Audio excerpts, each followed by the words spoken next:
جنۍ چې پیغلتوب ته ورسي نو اول ځل څنګه احتلام کیږي او اودس پرې وړي. نن درته ډیر زبردست معلومات درکوم ځکه چې دا زموږ د ژوند او د ټولنې یو حقیقت دی، خو ډیر خلک په داسې پوښتنو شرم محسوسوي، خو شرم محسوسول نه دي پکار، ځان پوهول ډیر ضروری دي. هلکان او جنکۍ چې زیاتره د 12 کالو عمر نه پس بالغیږي او په هلک زلمیتوب راځي، په جنۍ باندې پیغلتوب راځي. په دې دوران کې دوی د خپل جسم په ځینو حصو کې بدلون محسوسوي چې په جنۍ کې د هیز بیماری او د شپې پرې اودس اوختل لویه نښه وي. اکثره جنکۍ چې پیغلې شي نو د هلکانو په شان په هغوی باندې هم اودس اوړي او د پرتوګ خاص حصه یې لوندېږي او یا سحر کې د پرتوګ هغه حصه ډېره کلکه غوندې وچه شوې وي. د هغې نه پس دوی د ملګرو جنکو نه معلومات کوي چې بیا یې هغوی تفصیلي پوهوي. د ځینو هلکانو او جنکو ملګري داسې وي چې هغوی ورته غلطه لاره وښیي او د لاس نه د کار اخیستلو په طریقې پوهوي چې دغه ډیر حرام عمل دی او د انسان ژوند ته او زندګۍ ته ډیر زیات نقصان رسولی شي.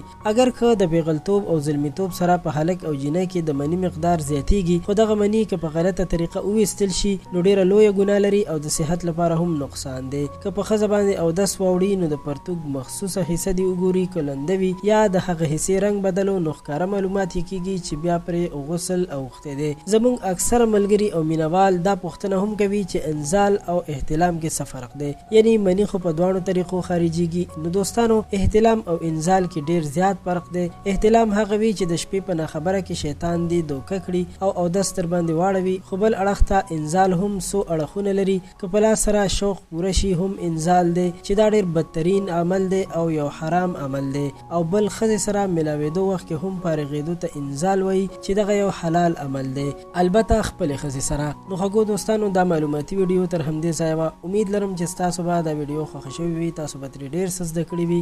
زموږ چینل پښتو پوسټ خامخا سبسکرایب کړئ. ډېره مننه.